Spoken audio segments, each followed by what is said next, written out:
أعوذ بالله من الشيطان الرجيم بسم الله الرحمن الرحيم. Terdengar suara dalnya.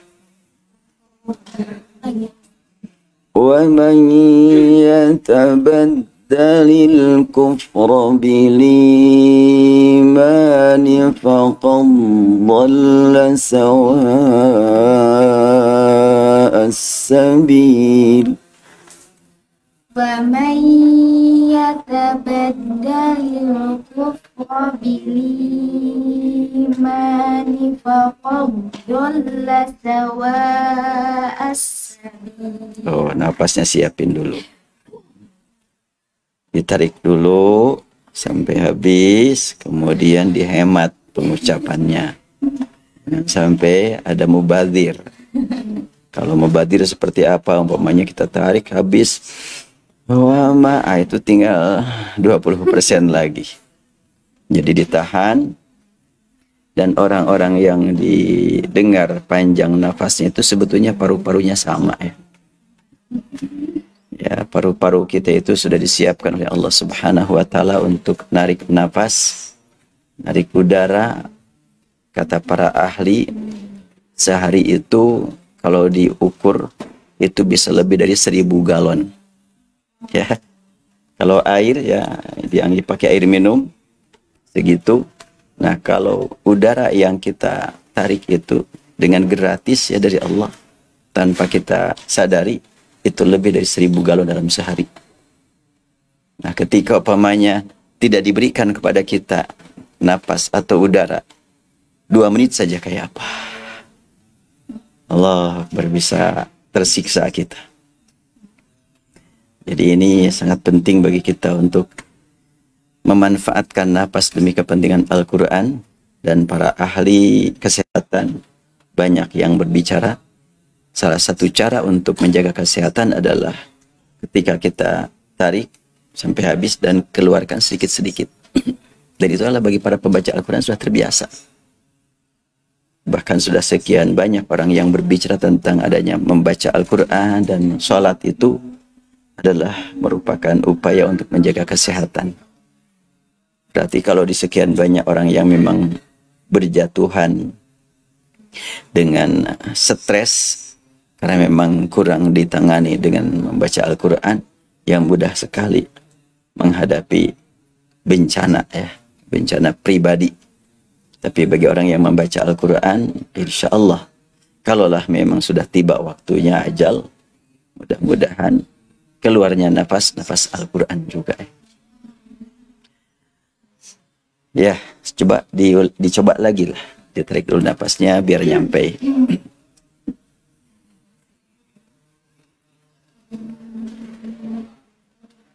Dan ada juga caranya ya.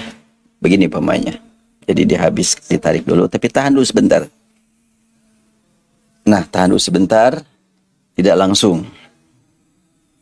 وَمَنْ يَتَبَدَّلِ الْكُفْرَ بِالْإِيمَانِ فَقَدْ ضَلَّ سَوَاءَ السَّبِيلِ. Itu masih tersisa. Ya, silahkan.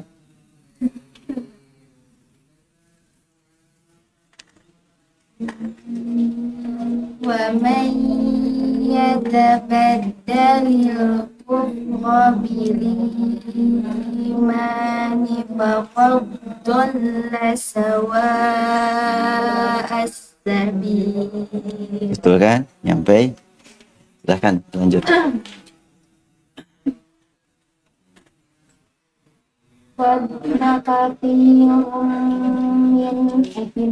Ya, harunya tipis, terus minah lil kitab. Wadda katsirun min ahlil kitab la yaruddunakum min ba'di imanikum kuffaran hasada. Nah, untuk min di sini tarkik ya. Jadi tidak mil tapi mil. Sebab menghadapi huruf ba, huruf yang tarkik, huruf yang ringan, yang tipis. Silahkan diulang dari au yarudunakum. Lau yaruddunakum min ba'di imanikum kuffaran hasadan min indi anfusihim ba'di ma tabayyana lahumul haqq fa'fu wasfahu fa'fu wasfahu Enggak. fa'fu wasfahu hatta yatiyallahu bi amrih Wasfahu, shadnya diperbaiki. fa'fu wasfahu hatta yatiyallahu bi amrih. Jadi membaca shad walaupun sakinah tetap tebalnya dipelihara.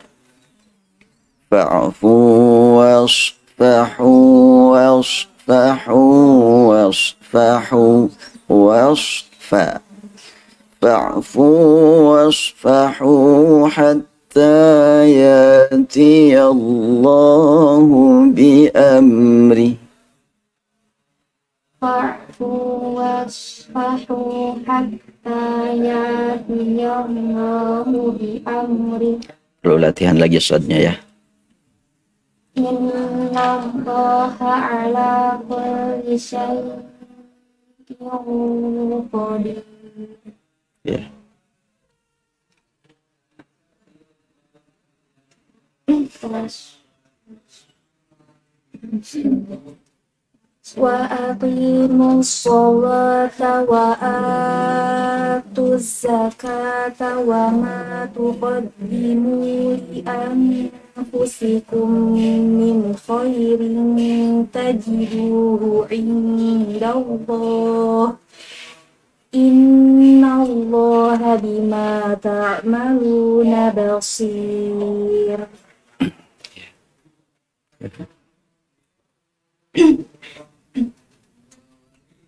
وقالوا لن يدخل الجنة إلا من كان هودا أو Nah, di sini ada nakal. وقالوا لن يدخل الجنة إلا من كان هودا Ya, أو نصارى. ya. وقالوا لن يدخل الجنة إلا من كان هودا أو نصارى. Nasra, shadnya diperhatikan. Kemudian roknya taklil. Wa qalu lan yadkhulal jannata illa man kana hudan aw nasara. Yahudan aw nasara. Ya, silakan. وقالوا لن يدخل الجنة إلا من كان هودا أو نصارى. Jangan re. Yes. Hudan aw nasara. Ra. Ro, re, re. Ya, beda. Nasara, nasara, nasare. Kalau nasara, hafaz, fathah, warash, nasara, hamzah, nasare.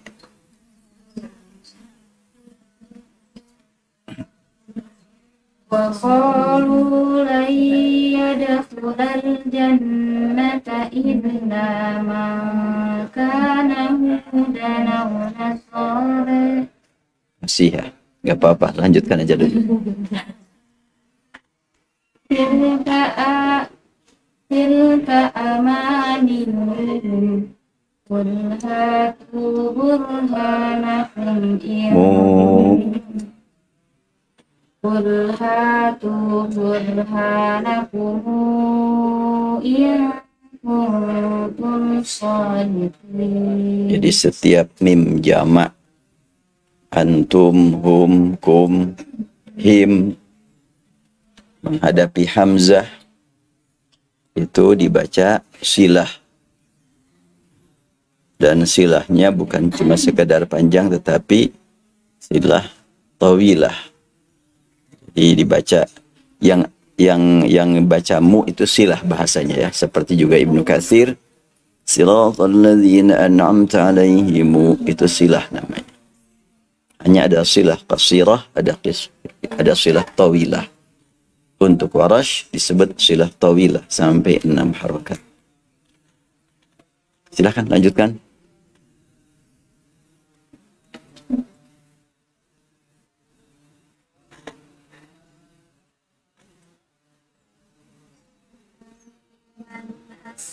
Manas.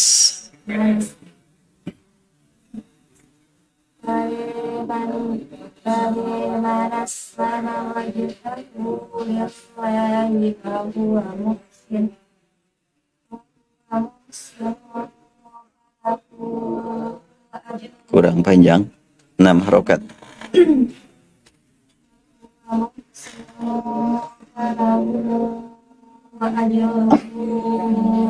U-nya yang kedua biasa. Wa huwa muhsinun falahu ajruhu 'inda rabbih.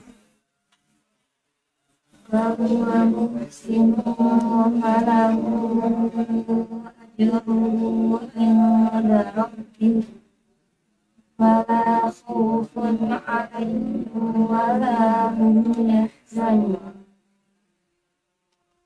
Ya, terus.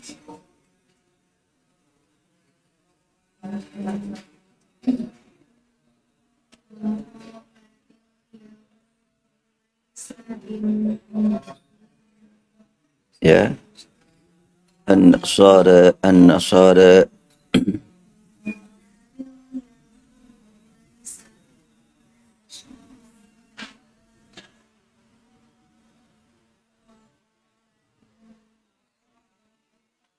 ini terlalu jadi taklir, jadi imalah itu ya. Wa qalatil yahudu laysatin nasara ala syai'in wa qalatin nasara an-nasara.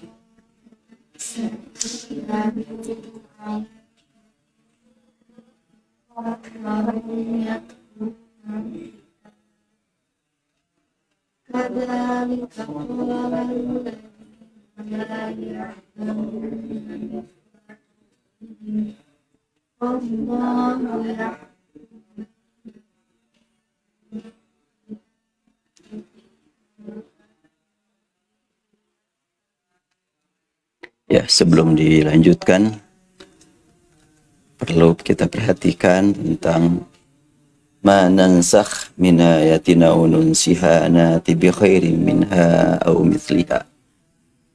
Coba dibuka teh ila di bahasan ma nansakh. Ayat 106 ya. Kalau di sini 105 untuk nafi.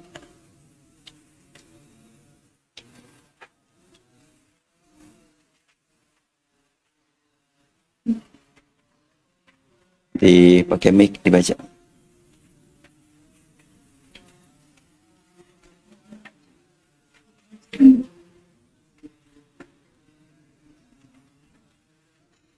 Mana nasa fi ayatin aw nusiha na'ti bi khairin minha aw mithliha alam ta'lam anna ala kulli syai'in qadir. Ayat yang kami nasah atau batalkan atau kami jadikan manusia rupa padanya, tapi kami ganti dengan yang lebih baik atau yang sebanding dengannya. Apakah engkau tidak mengetahui bahwa Allah Maha Kuasa atas segala sesuatu? Silakan bacaan bahasanya dibaca. Ya, keterangannya dibaca. Ada dua qiraat untuk lafaz manasah, yaitu manasah, manasah, manusih. Manasah untuk qiraat Nafi, Ibnu Katsir, riwayat Nafi, Ibnu Katsir, Abu Amrin, Asim, Hamzah, Al-Kisai, Abu Ja'far, Ya'qub. Manusih untuk riwayat Ibnu Amir. Lafaz nasakho bermakna membatalkan, mengganti yang sudah ada dengan yang baru. Lafaz manasah artinya apa yang kami batalkan, dan manusih artinya apa yang kami kehendaki, apa yang membatalkan. Kalimat ini memberi penjelasan adanya pembatalan yang langsung dari Allah yang mungkin diketahui makhluknya. Mungkin pula tiada yang mengetahui selain Allah.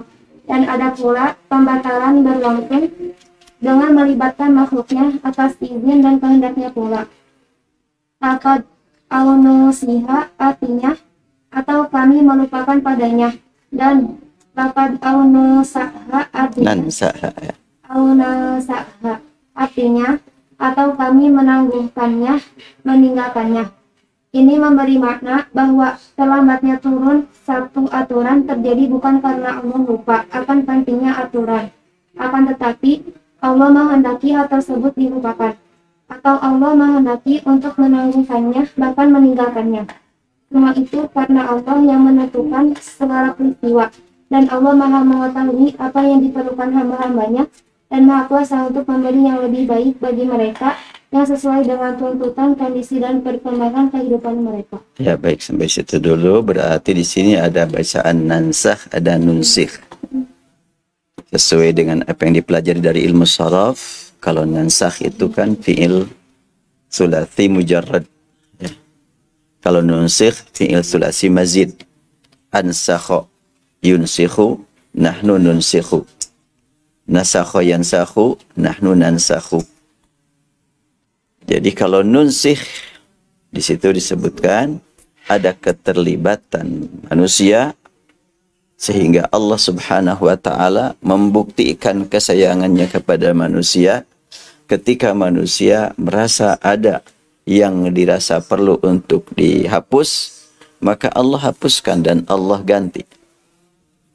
Ada juga yang memang sebetulnya manusia tidak tahu apa-apa, tapi Allah punya kehendak untuk menghapus dan Allah ganti. Para ulama tafsir dalam masalah ayat ini banyak sekali keragaman pemahaman mereka. Ada yang dimaksud dengan nansah atau nasikh mansuh, yang menghapus dan yang dihapus itu antar sesama syariat yang diterima oleh Rasul. Umpamanya kan dalam masalah riba, masalah khamr, surat Al-Baqarah pemanya ayat 219 yang berbunyi yas'alunaka 'anil khamri wal maisir qul fihima ismun kabir wa manafi'u linnas wa ismuhuma akbaru min naf'ihima. Ketika ayat ini turun, belum ada kepastian apakah khamr dan judi itu pasti diharamkan. Cuma di situ ada peringatan. Sebab ada kalimat qul fihima ismun kabir wa manafi'u linnas. Ada manfaat, tapi dosanya lebih besar. Berarti itu peringatan saja itu, belum ada larangan. Karena itu Umar bin Khattab sempat menghadap kepada Allah dengan mengatakan, Allahumma bayyin lana fil khamri bayanan syafian. Ya Allah, kami mohon Engkau turunkan yang pasti, yang jelas tentang hakikat khamr ini, yang menyeluruh. Maka tidak lama turun surat An-Nisa ayat 43. Ya ayyuhalladzina amanu la taqrabus salata wa antum sukara hatta ta'lamu ma taqulun wala junuban, dan selanjutnya. Di situ kalimat la taqrabus salata wa antum sukara. Wahai orang yang beriman, kamu jangan mendekati salat kalau sedang dalam keadaan mabuk. Nah, muncul pertanyaan. Salat waktunya sudah pasti. Kalau tidak mendekati salat, ya dosa dong. Kalau gitu, mabuknya jangan mendekati waktu salat. Sehingga dirubah jadwal mabuk. Jangan ba'da asar, jangan ba'da maghrib, nanti aja ba'da isya. Panjang waktunya sampai subuh. Karena belum ada kepastian larangannya. Sehingga dikisahkan, ya ada sahabat yang menjadi sholat, membaca surat Al-Kafirun, karena dalam keadaan mabok, maka la-nya tidak kebaca. Qul ya ayyuhal kafirun a'budu ma ta'budun wa antum abduna ma'abud. Wah, bahaya. Maka turunlah surat An-Nisa tadi. La taqrabus salatu antum sukara. Kamu jangan mendekati salat kalau lagi mabuk. Hatta ta'lamu ma taqulun. Sampai kamu menyadari betul apa yang kamu ungkapkan. Walaupun ayat ini bisa diberi makna secara luas. Artinya, ayat ini menyuruh kita untuk membaca Al-Quran saat salat dengan penuh penghayatan, penjiwaan. Gak pernah minum khamr, gak pernah minum minuman keras. Tapi salat kita juga kadang-kadang disadari, kadang-kadang enggak kan. Tapi kalau rakaatnya sih nyusun. Baca surat Al-Fatihah enggak menyimpang. Sudah waladolin langsung ke kulhu lah gitu. Kalau enggak kulhu inna atau inna. Itu kan persiapannya begitu. Ya. Kadang-kadang kita meresapi, kadang-kadang enggak. Sehingga dapat dipahami dari berbagai segi. La taqrabus salata wa antum sukara hatta ta'lamu ma taqulun. Artinya ya kau persiapan mau salat, fokus. Jangan sampai banyak pikiran, banyak program. Sekarang hadapkan segala-galanya kepada Allah. Tapi secara historis, surat An-Nisa itu berbicara tentang masalah khamr secara spesifik, yaitu yang memabukkan. Sehingga para sahabat merubah jadwal mabuk. Sebab belum ada kepastian hukum. Sampailah mereka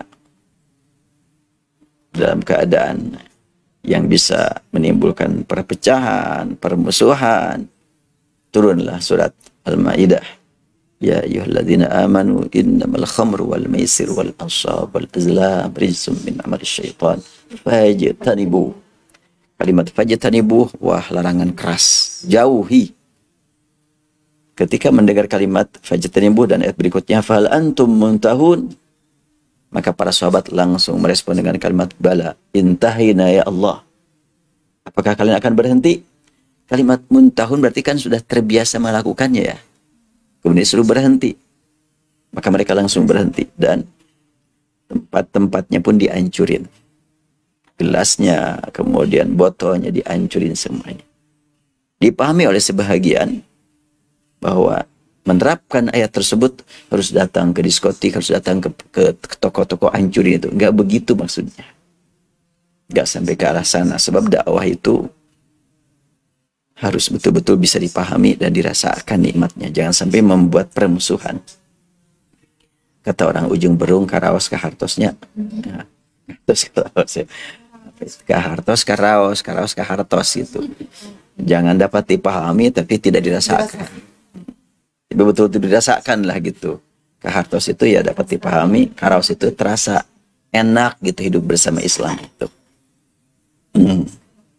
Kita juga harus berusaha seperti itu. Mengajak orang ke jalan yang benar, disambi memang mereka memahami dan juga mereka merasakan nikmatnya hidup bersama Al-Quran. Nah, menurut sebahagian ulama, dari ayat 219 Al-Baqarah ke surat An-Nisa ayat 43 ke surat Al-Maidah ayat 90 itu disebut nasikh mansukh. Mansukh yang lama, nasikh yang baru. Jadi Al-Baqarah 219 mansukh. Nasikhnya surat An-Nisa 43. Setelah itu An-Nisa 43 pun jadi mansukh. Nasikhnya adalah surat Al-Maidah. Tapi menurut sebahagian ulama yang terjun di bidang dakwah, lebih berpengalaman dalam menghadapi berbagai masalah, mereka tidak menggunakan istilah nasikh mansukh untuk ayat tadi. Tapi mereka gunakan istilah tadarruj, bertahap. Karena masyarakat Arab pada waktu itu betul-betul pencinta mabok, pencinta judi. Larangan tidak langsung dengan membuat mereka berat, bertahap. Akhirnya semakin dijauhi, semakin setelahnya mereka siap untuk menjauhi, langsung fajtanibu. Demikian pula masalah riba, umpamanya kan adalah ta'kulu riba adhafan mudha'afah. Ada kalimat wa dzarul ya ayyuhalladzina amanu wa dzaru ma baqiya ittaqullaha wa dzaru ma baqiya minar riba. Tinggalkan sisa-sisa, jangan sampai ada yang tersisa. Itu juga adalah tahapan-tahapan. Nah, buat orang yang memandang bahwa tadi itu tahapan, bukan nasikh mansukh, terus ayat ini maksudnya kemana? Nasikh mansukh di sini.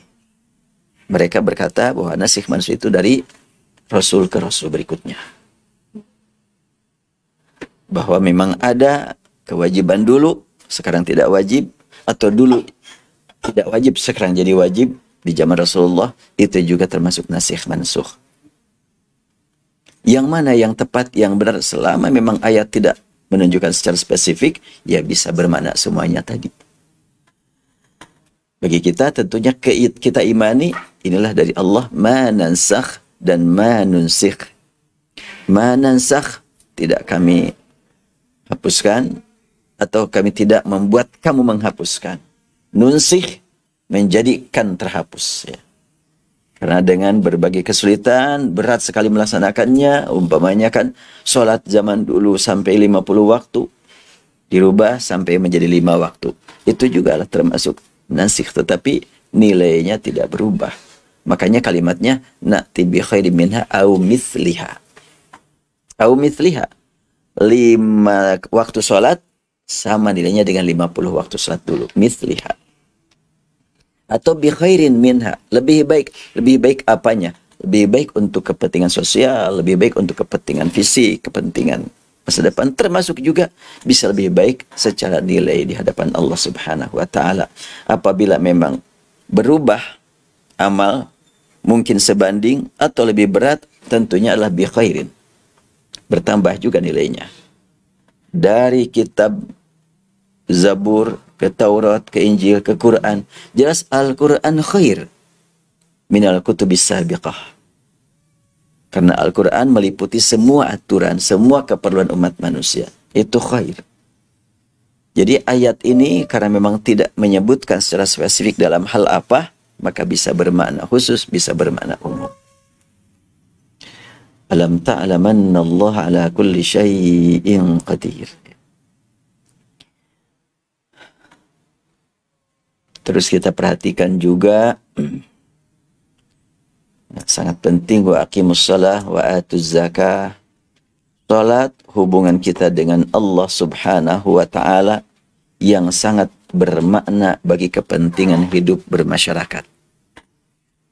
Orang yang salatnya dengan benar pasti hidupnya berguna bagi kepentingan umat. Karena itu apabila salatnya sudah benar, pasti tidak akan merasakan berat untuk menyalurkan dana demi kepentingan sosial. Maka kalimat wa'atuz zakah itulah lanjutan dari salat. Ditemukan sekian banyak dalam ayat Al-Quran hubungan salat dengan zakat begitu dekat. Di awal Al-Baqarah istilahnya adalah yunfiqun. Di sini zakat. Mau infak, mau zakat, mau sedekah, prakteknya adalah mengeluarkan harta di jalan Allah untuk membuktikan keimanan. Karena itu ada zakat, ada infak, ada sedekah. Perlu diperhatikan secara makna asal. Sedekah, sidqun, jujur, jujur di hadapan Allah. Berapa harta yang kau terima dari Allah berupa amanat. Dan hitung oleh kamu, ada hak orang lain yang mesti disalurkan. Bila tidak disalurkan, maka tentu engkau memakan hak orang lain. Bila hak kamu diberikan juga kepada yang lain, sebetulnya itulah titipan. ke hadapan Allah. Allah yang akan memberikan balasan untuk selama-lamanya. Sebanyak bagaimanapun harta yang dipegang oleh seseorang tidak akan menjadi milik dia kecuali yang sudah dia salurkan di jalan Allah. Makanya kasihan orang yang hartanya sampai miliaran, kasihan betul kalau tidak diberi nikmat iman, dijaga, dipelihara, disimpan di bank, besok mati sudah tidak lagi ada hubungan dengan dia. Paling hubungannya dengan ahli waris. Kalau ahli warisnya soleh, akan digunakan dengan tepat dan benar. Bila tidak soleh, akan digunakan untuk hal-hal yang tidak bermakna. Tentunya ada perhitungannya di hadapan Allah dengan pihak yang mewariskan, yang mewarisi dan yang mewariskan. Maka sangat penting wasiat untuk menegakkan hukum Allah Subhanahu wa taala bagi para ahli waris. Kalau saya terkait dengan perjalanan pesantren, perjalanan yayasan, perjalanan travel, ya sudah diwasiatkan kepada keluarga. Sudah saya wasiatkan satu-satu, sudah dibagi tugas semuanya. Kalau besok saya harus menghadap kepada Allah, mudah-mudahan tidak menjadi sulit buat mereka. Ini bagian siapa, bagian siapa. Tetapi bukan warisan berupa fisiknya harta. Warisan berupa tugas, berupa kewajiban. Itu saya wasiatkan kepada mereka kewajibannya. Sebab kalau berbicara tentang harta, berantem. Harta banyak menimbulkan berantemnya lebih kuat. Saya sewaktu ditinggal wafat oleh ayah. Ayah wafat, gak ada harta yang dibagi-bagi, habis gak ada. Ringan-ringan saja. Jadi sudah ditetapkan, ini adalah buat masjid, ini adalah buat pesantren, ini adalah. Udah, setelahnya beliau wafat, apa yang mau dibagikan sudah selesai. Nah, kemudian karena beliau sudah tidak meninggalkan harta gitu, tapi meninggalkan amanat, meninggalkan kewajiban. Dan memang tidak banyak harta ayah saya. Maka cuma dikumpulkan pakaian beliau. Nih, siapa yang mau ngambil? Gak ada yang mau ngambil. Nah, udah bagikan aja keluar. Ya ringan. Sementara ada orang lain yang ya belum lama lah gitu meninggal. Cukup berat menghadapi harta warisan itu. Capek mereka urusnya. Karena memang ya tidak semua satu pemikiran kan. Semakin banyak keluarga, semakin banyak ragam pemikirannya. Makanya wasiat yang paling utama, wasiat ketakwaan. Usikum bitaqwallah, itu adalah yang selalu kita dengar dari para ahli agama. Nah, kalimat wa'atuz zakah, kalimat atu, ini ada atayati, ada ata, ya. Ada ata yu'ti atu. Atau yu'tuna atu, fi'il amrnya. Fi'il madinya atau. Di ayat berapa? Aqamus sholata wa atauz zakah, kan? Ada aqimus sholah atuz zakah. Ini perlu diingat. Kalau aqamu atau az-zakata. Kalau aqimu atuz zakah. Wa aqimus sholata wa atuz zakah. Wa aqamus sholata wa atauz zakah. Kalau aqamu fi'il madhi, maka atanya atau. Kalau aqimu fi'il amr, maka ataunya di atu, atuz zakata. Nah, di sini aqimus sholata wa atuz zakah. Fi'il amr dua-duanya. Dan dua kata ini, baik aqimu ataupun atau, atu, dua-duanya yang disebut dengan fi'il mu'tal. Kata kerja, umumnya bahasa Arab, terdiri dari 3 huruf. Sedikit sekali yang lebih dari 3 huruf. Baik yang 3 huruf ataupun yang lebih, yaitu 4 huruf, menerima perubahan, menerima tambahan. Ya, yang disebut dalam bahasa kitanya sisipan, ya. Ada awalan, ada akhiran, ada pertengahan, kan. Seperti umpamanya apa tinggal, kalau pakai me jadi apa? Tinggal kalau pakai me jadi meninggalnya. Tinggal. Bingung tuh. Betul, kalau tinggal jadi meninggal. Beda kan? Tinggal di mana, meninggal di mana. Nah, itu bahasa Indonesia ya. Bahasa Arab juga begitu. Tidak selalu satu kata kerja ditambah awalan atau ditambah huruf maknanya sama. Ini ceritanya masalah tinggal meninggal. Guru saya namanya Syekh Bayumi, orang Mesir. Dia pernah 5 tahun di Bandung, dosen di IAIN. Kemudian dia cerita, karena waktu saya di Kairo, saya minta beliau untuk memberikan materi kepada masyarakat Indonesia. Bahkan saya minta dia untuk hadir dalam dialog berbahasa Arab. Saya waktu di sana sebagai seksi pendidikan di organisasi, saya mengadakan dialog berbahasa Arab antar sama orang Indonesia. Dan beliau saya undang untuk memperbaiki bahasa orang Indonesia yang berbicara bahasa Arab, karena beliau ngerti bahasa Indonesia kan. Jadi maksudnya kemana ini? Nah, beliau perbaiki bahasa Arab orang Indonesia. Dia cerita waktu dia bertugas ngajar di IAIN, masuk ke ruangan kelas lebih dulu, tepat waktu. Kemudian ada akhwat 2 orang mahasiswi masuk. Maka, waduh, Syekh udah datang. Takut ditanya pakai bahasa Arab keluar. Udah, si Syekh ini ya sabar aja nunggu. Tiba-tiba datang lagi 3 akhwat. Ikhwannya belum datang. 3 akhwat lagi. Pas lihat Syekh udah datang, udah nunggu, takut dibawa ngomong, keluar lagi.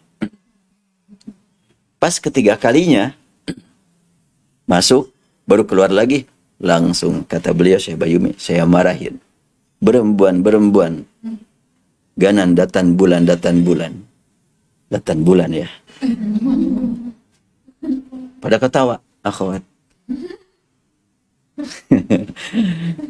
Maksud si Syekh itu kan perempuan-perempuan jangan datang pulang.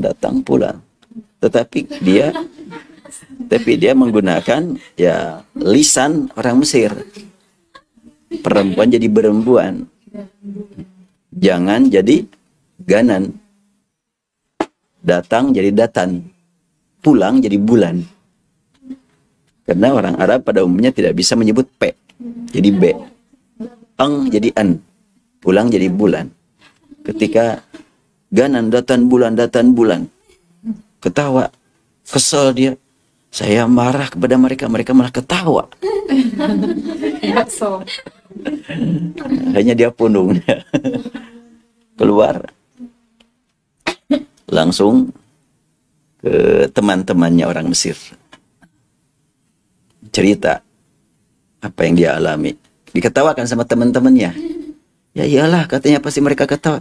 Emang kenapa? Kamu bilang itu parah, itu kamu itu parah gimana? Kamu melarang kebiasaan wanita, nggak boleh dong. Datang bulan. Iya, nggak boleh datang bulan gimana? Wah, gawat nih. Kalau gitu saya harus belajar makharij huruf Indonesia. Maka dia belajarlah. Kemudian ketika yang lain sudah mau pulang, dia akan lebih belakangan, yang sudah lama mau pulang. Kata yang mau pulang, ayo kita pulang ke tanah air kita. Enggak, saya mau meninggal di sini. Apa maksudnya mau meninggal di sini? Mau tinggal di sini. Silakan kamu pulang duluan, saya mau tinggal di sini. Tapi kan dia menggunakan grammar murni, ya. Ya kalau umpamanya tipu menipu kan gitu. Kemudian apalagi yang awalan T? Kata kerja kita. Tarik menarik. Tarik, menarik kan. Saya mau menarik kan gitu. Pas kan? Tinggal meninggal gitu. Akhirnya kata teman-temannya, "Hah? Kamu mau meninggal di sini?" "Ya, saya mau meninggal di sini." "Ya, selamat meninggal."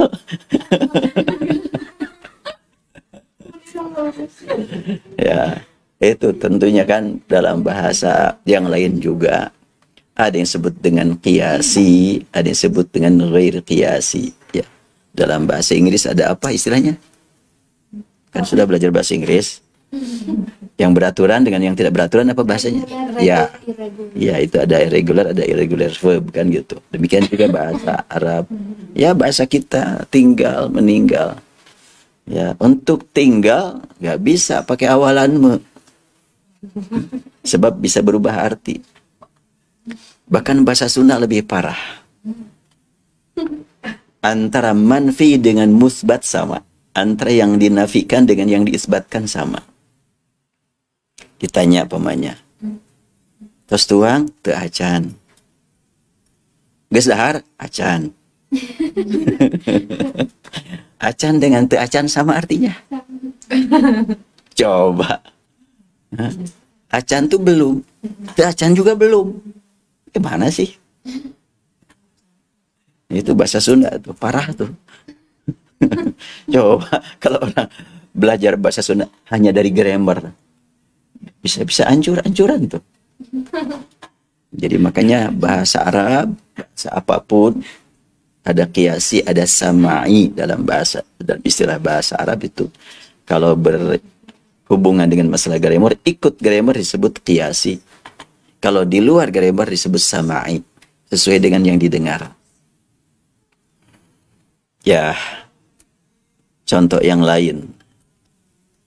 Saya waktu haji tahun berapa ya? 2002. Itu membimbing keluarga. Belum ada Makdis. Makdis belum mengadakan KBIH. Membimbing keluarga yaitu kakak-kakaknya Umi. Ada 5 orang. Jadi kakak kandung dengan suaminya. Ya ada isinya itu. Ya mamahnya Umi. Telepon saya. "Kang, tolong bimbing haji nih. Pulang. Nyari di ongkosan. Iya di ongkosan. Ya udah berangkat lah. Jadi waktu itu ya berangkat sekeluarga haji.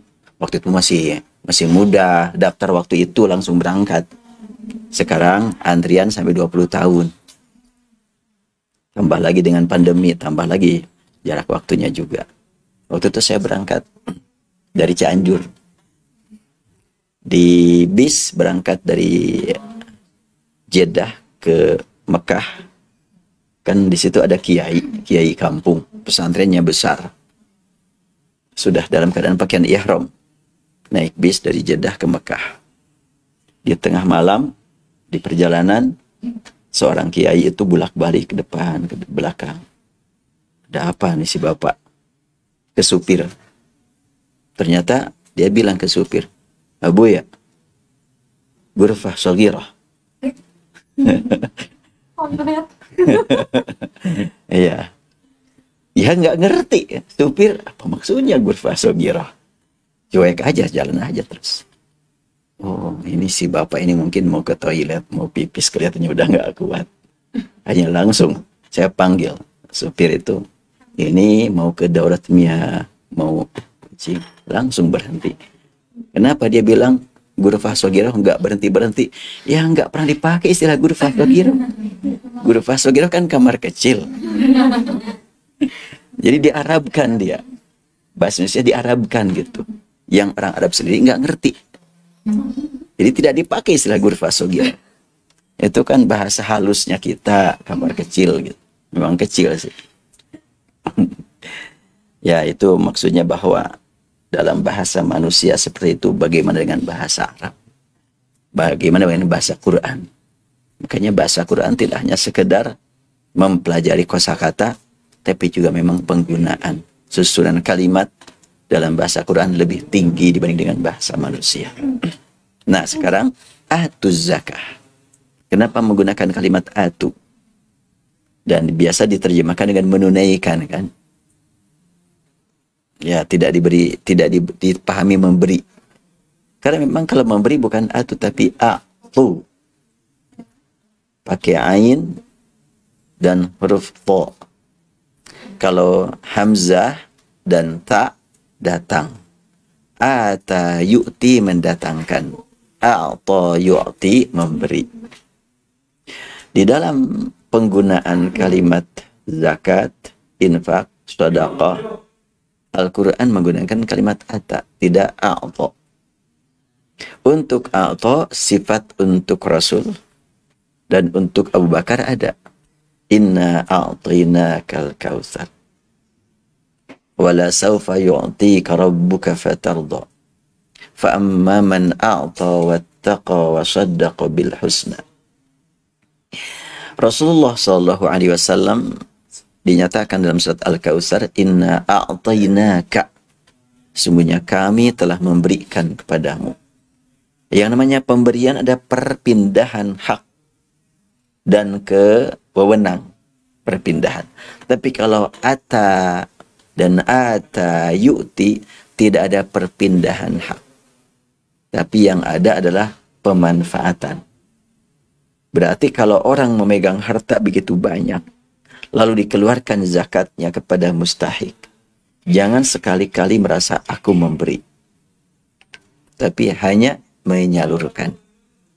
Sebab yang namanya memberi berarti ada, seakan-akan ada jasa dari atas ke bawah. Nah, kekayaan yang dipegang oleh seseorang, sebahagiannya disalurkan kepada orang miskin. Memang hak mereka. Karena hak mereka, hak orang miskin, maka si kaya tidak memberi, tapi menunaikan kewajiban. Ini hak mereka. Dengan penggunaan ata yu'ti atau ata yu'ti, maka si kaya tidak merasa punya jasa kepada orang miskin. Tapi justru sebaliknya.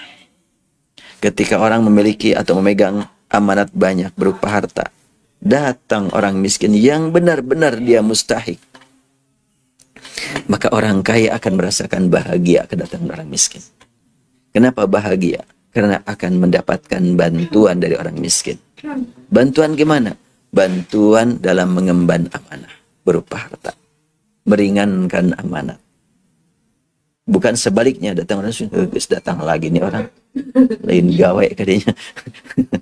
Ya, bukan begitu. Justru alhamdulillah ada orang yang akan meringankan beban saya. Kalau saya langsung mencari dia, kesulitan, dia datang. Alhamdulillah, itu bahagia. Jadi hendaklah kita jiwai hal seperti ini, bahwa kita hanya dapat amanat dari Allah. Demikian juga masalah ilmu. Ketika ada orang yang datang, ingin mendapatkan ilmu dari kita, kita mendatangi dia sulit, dia datang, alhamdulillah. Dan ini hendaklah dijiwai oleh akhwat sekalian. Apabila sedang dalam kondisi memungkinkan, kemudian ada orang yang bertanya tentang ilmu, hendaklah disambut dengan bahagia. Ini adalah membantu saya, menolong saya. Karena kalau saya mengunjungi dia belum tentu juga bisa diterima. Ini orang datang, maka disambut dengan bahagia. Saya kadang-kadang ketika sedang sibuk menulis, sedang pikir, ada yang telepon, saya terima, saat saya mau konsultasi, silahkan. Ketika memang saya lagi sadarnya. Dan harus sadar. Silahkan. Saya terima dulu, kadang-kadang lama. Ketika saya berpikir, aduh sekian lama melayani orang, padahal kalau saya menulis sudah sekian halaman, boleh jadi. Ketika saya nolak orang yang konsultasi, Allah tidak memberikan ilmu kepada saya untuk yang saya tulis. Tapi dengan melayani orang lain, Allah bukakan. Dapatkan ilmu baru.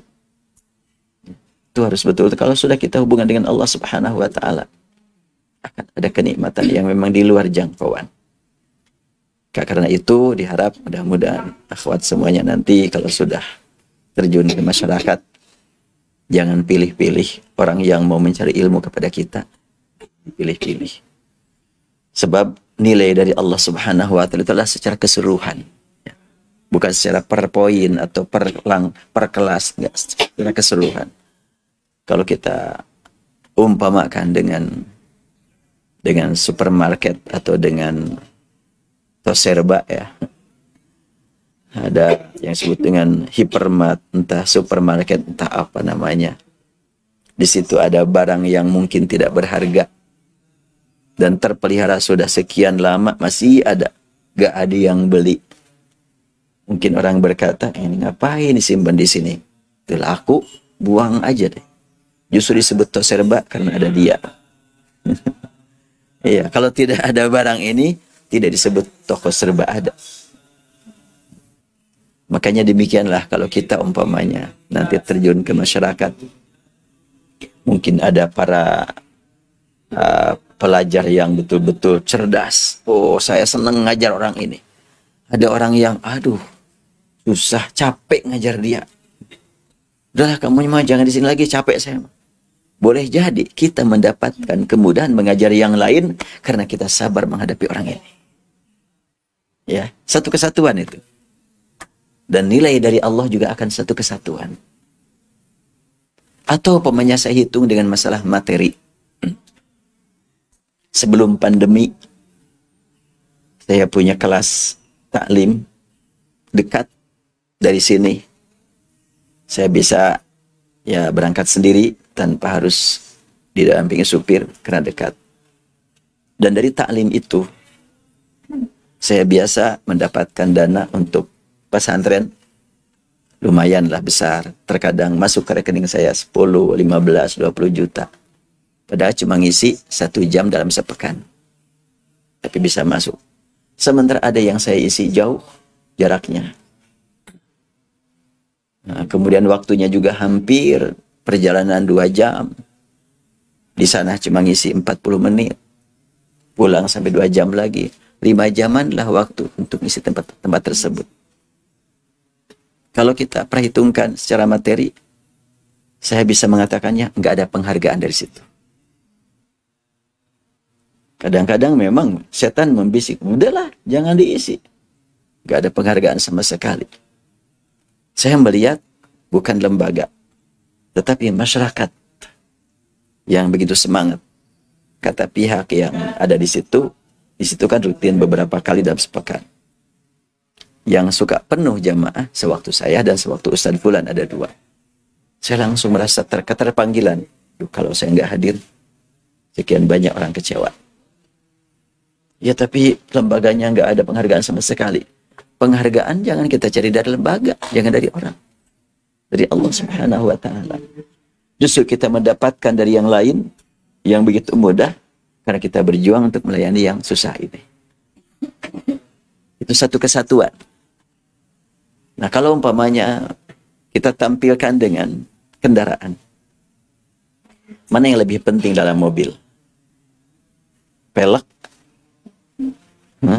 selang kecil, roda, atau kursi? Mana yang lebih penting?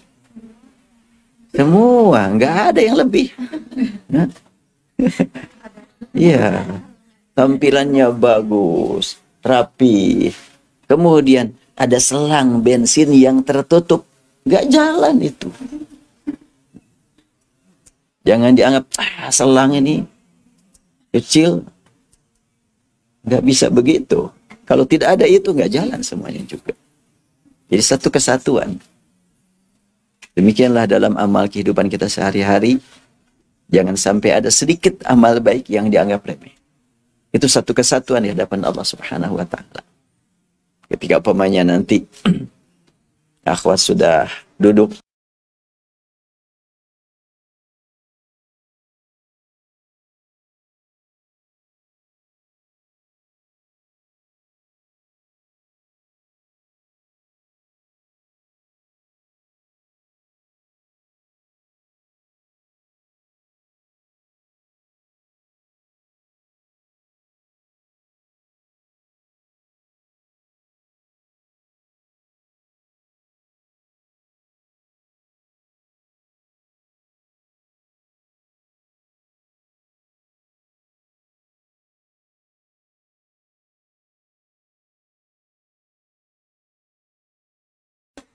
dari ibu mah kadang-kadang suka sambil duduk, boleh enggak? Ya Allah, itu udah berapa kali? Ya udah kita jawab.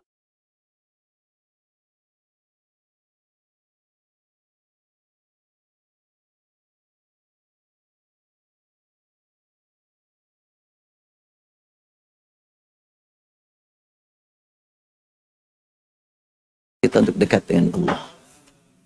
Dan akan dinikmati amal berikutnya itu. Ya, subhanallah, itu adalah bekal buat ke depan.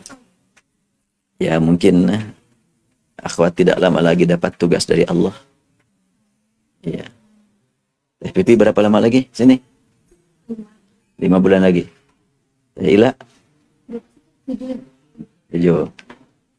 Aduh, lupa lagi namanya. Ismi ya? Berapa lama lagi? 6 bulan. Aduh, lupa lagi. Siapa? Pipit. Aulia. Aulia berapa lagi? 10 bulan lagi. 10 bulan atau sudah 9? Sudah 9 apa 9 lagi? 9 lagi. Ros ya? Berapa lama lagi? Terus Peci ya? Berapa lama lagi? 8. Muti ya? Berapa lama lagi?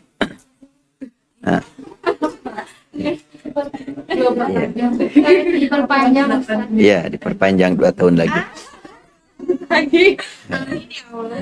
Sampai dapat jodoh di sini. Iya. Iya. Ya, jadi sebetulnya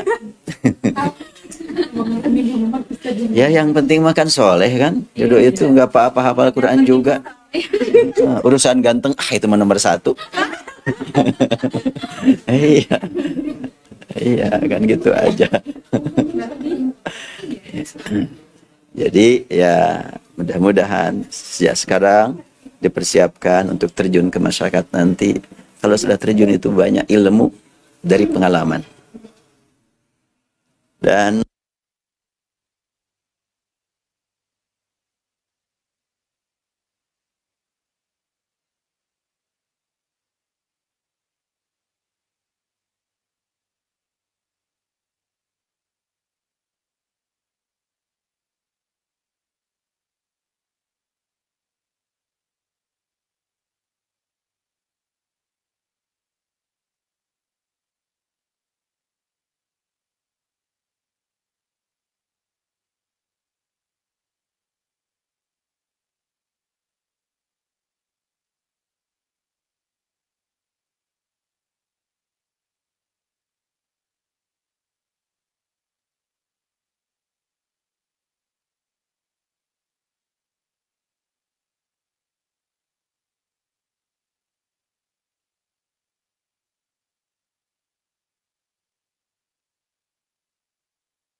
hadir dalam taklim.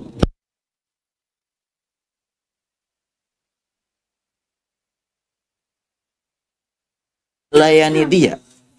Bukankah kalau setiap hari nanti kepada suami nantinya, sekarang belum, melayani dia, menyediakan kopi, atau kopi di cing atau mentong kopi, enggak begitu kan ya, dia itulah perlunya begitu. Dia minta kopi lagi, ya udah kasih lagi. Nggak usah berkata, tuh kemarin kan kopi, masuk rumah jangan kopi. Ya nggak begitu. Jadi kalau umpamanya orang perlu itu lagi, ya udah jawab. Makanya sekarang di sini dilatih menjadi pendengar. Walaupun tadi 5% yang bangun. Atau 10% yang bangun. 90% tidur tadi. Saya ke belakang tadi, lihat, yo ini akhwat tidur semua. Dan ikhwan juga tadi banyak yang tidur. Ya, nggak apa-apa, itulah melatih kesabaran. Ya, ngantuk karena memang penyampaiannya mungkin membuat nyenyak tidur, ya sabar aja, duduk di situ. Dan insya Allah tidak akan sia-sia. Ada nilainya. Malaikat nggak akan kebingungan mencatat kok. Bingung malaikat ini teh mendengar apa enggak? Disebut mendengar tidur. Disebut tidak mendengar hadir. Enggak. Malaikat mah enggak akan bingung.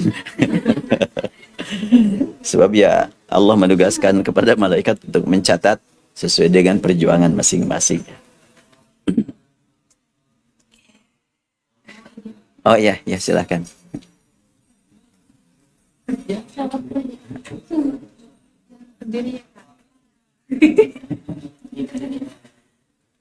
Ya, ada yang mau ditanyakan? Silakan.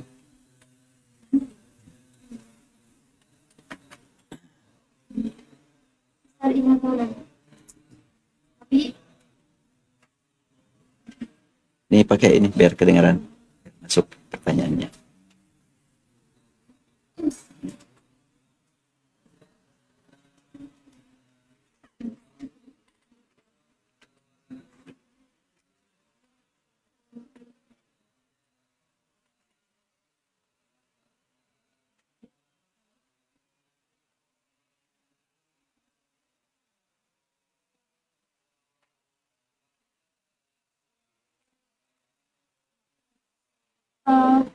Surat Al-Mu'minun ayat 68 sama surat kan apalam yadabbaru sama apalam yadabbaru Al-Quran.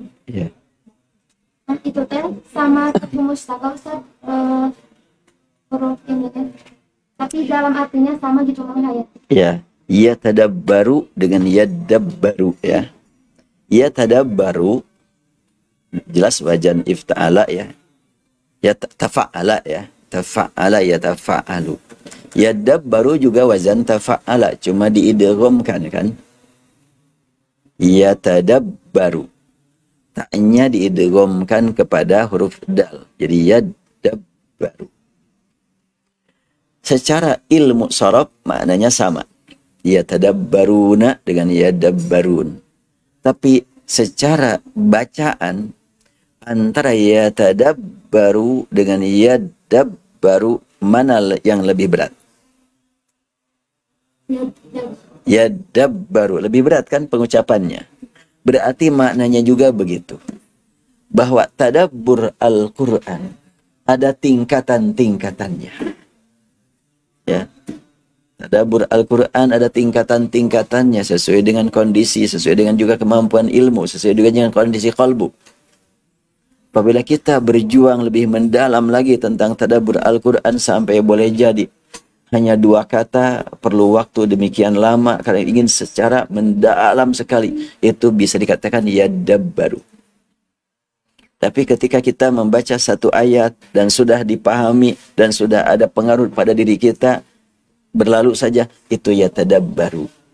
Dan kita diperintah oleh Allah Subhanahu wa taala untuk semuanya, dan bila tidak memungkinkan yadabbaru, yatadabbaru. Afala yatadabbaruna al-Qur'an am ala qulubin aqfaluha. Yatadabbarun. Itu adalah berarti secara ringan tadabbur itu yatadabbarun. Secara berat, secara mendalam, secara luas itu yadabbaru. Sesuai dengan bacaannya. Wallahu a'lam. Ada lagi? Ya. Bismillah. Ustaz, aku mau nanya, posisi orang yang keluar dari Islam, murtad, itu kan berarti sebenarnya kan beriman, dia mengimani Allah, melakukan kewajiban-kewajibannya sebagai seorang muslim, sholat, puasa, tilawah gitu. Terus setelah dia murtad keluar dari Islam, bagaimana posisi ibadah yang ketika dia muslim itu? Apakah terhapuskan? Iya, iya. Ya, yang murtad dan yang tidak murtad, hakikat ibadah hanya Allah yang Maha tahu.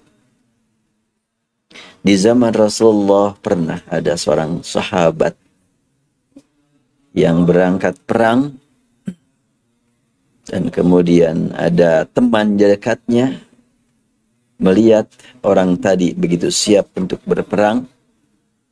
Kesiapannya tersebut meyakinkan temannya untuk berkata, ini betul-betul orang ini ahli surga.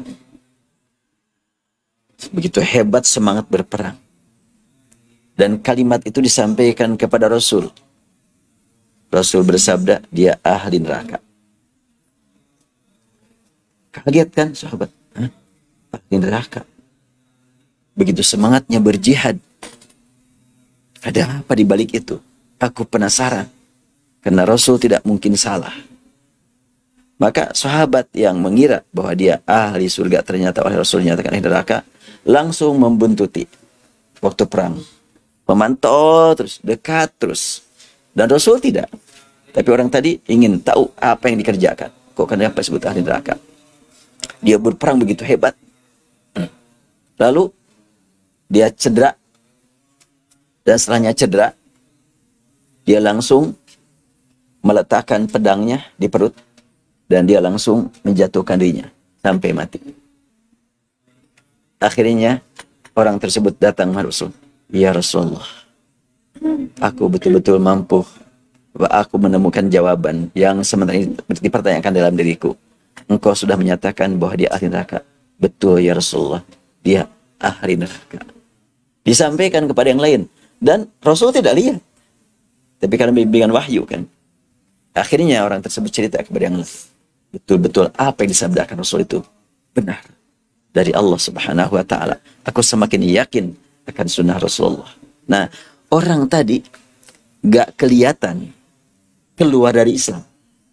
Tapi ternyata amal dia yang sudah jelas-jelas berjuang menghadapi orang kafir, membunuh orang kafir, ternyata dia mati tidak disebut sebagai ahli surga. Apalagi yang jelas-jelas terang-terangan. Ya, jadi amal sekian lama itu Allah Maha tahu. Kalau Rasul mungkin masih ada, rajin sholat, rajin baca Quran, ahli neraka. Karena memang ternyata dia mungkin waktu dia dalam keadaan Islam juga nggak benar keislaman. Makanya tidak ada nilainya di hadapan Allah. Dan kita saja yang sehari-hari dan kita berharap mohon kepada Allah diberi nikmat istiqamah ya. Kan tidak semua amal ibadah kita dinyatakan sebagai ibadah yang baik. Mungkin ada yang mungkin bernilai, ada yang tidak. Makanya kita diperintah untuk istighfar terus. Untuk memohon kepada Allah agar ibadah kita diterima oleh Allah. Rabbana taqabbal minna innaka antas samiul alim. Maka orang yang murtad sudah pastilah amal perbuatan yang dipandang baik selama dia belum menyatakan kemurtadan sia-sia di hadapan Allah. Dan terbukti dengan kemurtadan dia, berarti dia beribadahnya enggak benar. Mungkin tampilannya kelihatan benar, tapi hati dia di hadapan Allah tidak ada apa-apa. Karena itu Islam adalah mengajarkan kita harus diawali dengan kalimat syahadat. Kenapa kok ketika ditanyakan kepada Rasul, anbi'ni anil Islam, akhbirni anil Islam, mal Islam, berbagai redaksi, jawab Rasulullah anta syahada alla ilallah, iman dulu dipelihara, lanjutannya dengan amal-amal yang lain.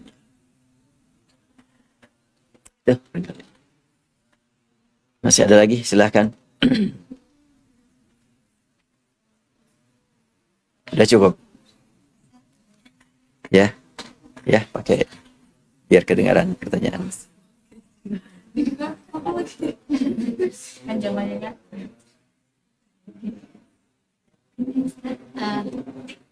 lama banget sih pertanyaannya. Di tempat saya itu istighosah masih katanya. Gimana? Istighosah. Ya, Nah, hadisnya ada nggak? istighosah bukan hadis lagi, Al-Quran. Yastaghitsuna rabbakum fastajaba lakum. Gimana ayatnya? Surat Al-Anfal. Iz tastaghitsuna. Ya, silakan bacakan. Tastaghithuna rabbakum fastajaba lakum anni mumiddukum bi alfin minal malaikati murdifin. Jelas sekali kan? Iz tastaghithun. Itu adalah fi'il mudhari, masdarnya istighatsah. Apa arti istighatsah? Memohon pertolongan pada Allah Subhanahu wa taala. Hanya sekarang tinggal kita lihat secara prakteknya seperti apa istighatsah itu. Jadi kata istighatsah dalam Al-Qur'an diambil dari Al-Qur'an. Seperti istighfiru, istighfar kan gitu ya. Tubu namanya taubat. Shollu ya shalah. Tastaghithun istighatsah. Tinggal sekarang praktek istighatsahnya seperti yang dipraktekkan oleh para sahabat dulu dan bersama Rasulullah, atau ada penyimpangan. Kalau ada penyimpangan, bukan salah nama istighatsah, tapi salah mengisi nama istighatsah. Istighfar kadang-kadang tepat, kadang-kadang enggak. Istighfar juga ketika keseleo, astagfirullahaladzim, ya enggak salah astagfirullahnya. Atau pemanya ada kain celeng infak yang niatnya mau mengeluarkan uang 2.000, yang keambil 100.000, astagfirullahaladzim.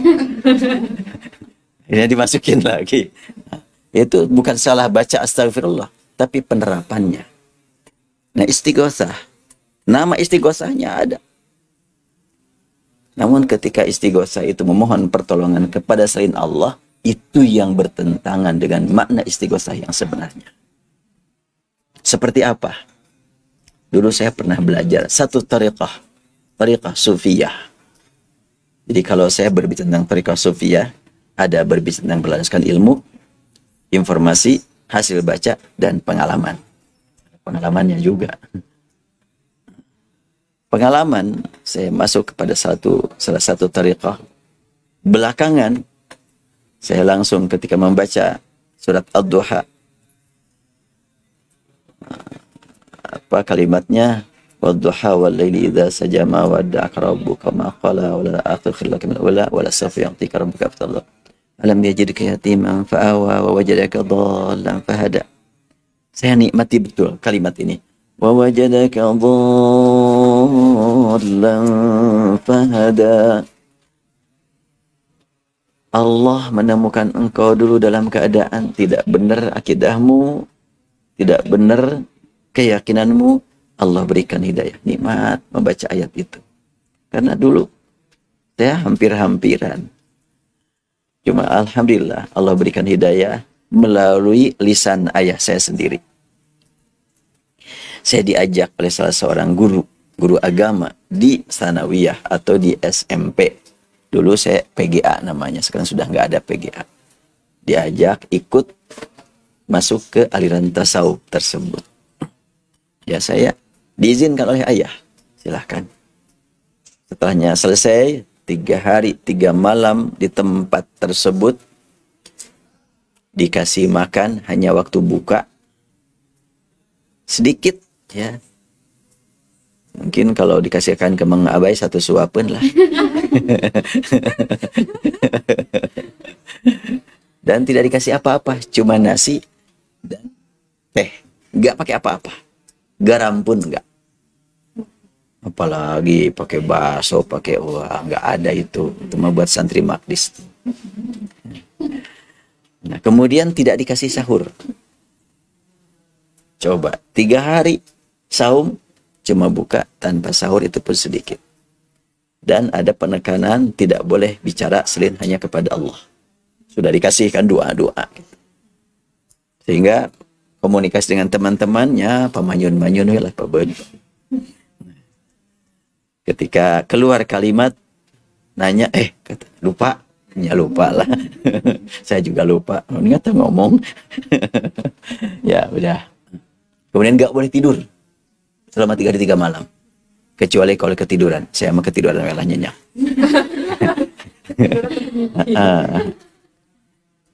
Nah, selama 3 hari 3 malam itu, saya gunakan untuk baca Quran. Yang lain ya wiridan yang diajarkan ya. Doanya banyak.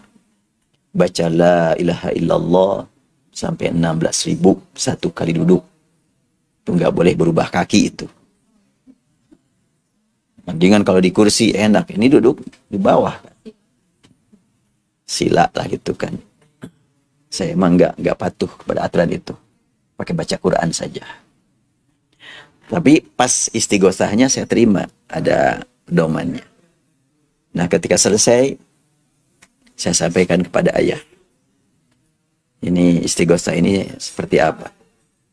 Ayah tidak menyalahkan pemimpin, tidak menyalahkan lembaga, tapi kata beliau, ini pakai ini, nggak usah dulu. Bahasanya sangat bijak, ini jangan dulu. Kenapa jangan dulu? Mungkin bahasanya nanti juga kamu tahu bahwa itu salah kan gitu. Ya kenapa? Di situ ada istighosah. Istighosahnya adalah isinya bagaimana? Ya Allah agithni. Ya Rasulullah agithni. Ya Sultan al-Awliya Abdul Qadir Jalani agithni. Ya Syekh Abdul Jalil bil Musarrifai agithni. Saya masih ingatnya. Apa ada tuh? Kita memohon pertolongan kepada 5. Allah, Rasul, 4. Abdul Qadir Jalani dan Musarrifai, Abdul Jalil bin Musarrifai, 4. Jelas ini adalah musyrik. Kenapa memohon pertolongan kepada yang tidak terlihat, kepada makhluk? Kalau kepada Allah jelas. Allah adalah al-zahir wal batin. Allah mendengar walaupun tidak kita lihat. Tapi Syekh Abdul Qadir Jalani, Rasulullah. Dengan Rasulullah kita hanya diperintah Assalamualaikum ya Rasulullah. Tidak ada perintah ya Rasulullah agithni. Gak benar. Rasulullah tidak akan memberikan pertolongan kecuali hanya membaca salam. Salam itu lebih daripada segala-galanya. Hadis menyebutkan tiada seorang pun yang membaca salam kepadaku kecuali Allah berikan kepada aku kesempatan untuk membalas salam tersebut. Ma min muslimin yusallimu alayya illa radallahu alayya ruhi hatta arudda alaihi salam. Seorang muslim mengucapkan salam kepada aku, maka aku diberi oleh Allah izin untuk membalas salam tersebut. Ya, sampai sekarang. Tapi yang lain enggak. Tidak memberikan jawaban, tidak memenuhi permohonan kita. Cukup salam-salam itulah meliputi segala-galanya. Maka ketika kita memohon kepada Rasulullah, ya Rasulullah agithni, itu tidak sesuai dengan aturan al-Islam.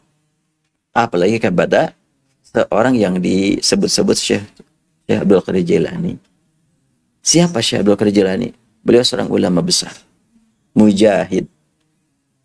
Tapi cerita yang tersebar di kita tidak ada jihadnya. Yang ada dongeng-dongeng yang tidak masuk akal, tidak rasional, tidak ada dalilnya, tapi itu yang diyakini. Mana orang Tasik? Ada orang Tasik? Oh, enggak ada di sini. Ini non Tasik semuanya ya. Ya, ya di Tasik kan ada pusatnya itu.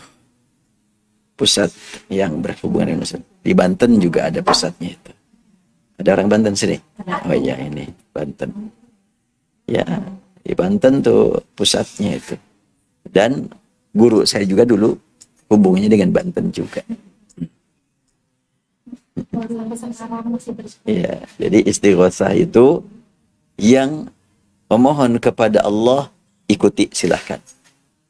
Istighosah memohon kepada Allah itu diikuti, tapi memohon kepada selain Allah tidak diikuti.